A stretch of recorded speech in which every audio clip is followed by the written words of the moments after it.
100 మామూలు ఇల్లుంటే ఒకటో రెండో డబ్బున్న కుటుంబాలు ఉంటాయి.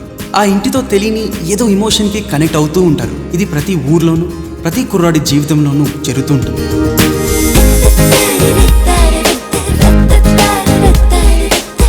ఈరోజు సుబ్బుగారితో ఎలా అయినా నా లవ్ మ్యాటర్ చెప్పేయాలి. సునందని మర్చిపోలేకపోతున్నాను రా. నీకు లవర్ ఉందా? బావగాడు కూడా మార్గదర్శిలో చేరాడు. ఓ క్రీమ్ బిస్కెట్ కొనుక్కున్నాడు. నీ చేపల పులుసు ఆగు, పైసగా కావాలన్నాగా పైసగా. ఫుల్ టైం కట్లు కడుతుంటాను, పార్ట్ టైం ఫ్లాట్లు కడుతుంటాను.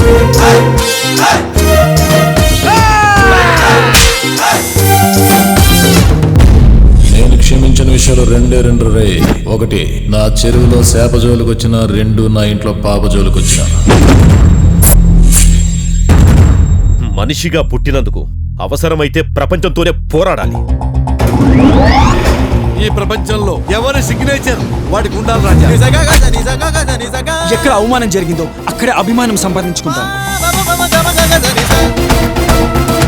నువ్వు చేసిన పని ఫెయిల్ అయి ఉండొచ్చు, కానీ నువ్వు ఫెయిల్ అవ్వలేదు.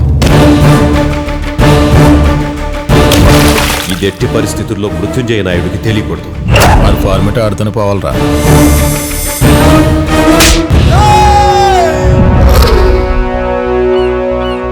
ఏంటి రాజా అలా చూస్తున్నారు? కొత్తగా ఉండాలి కదా.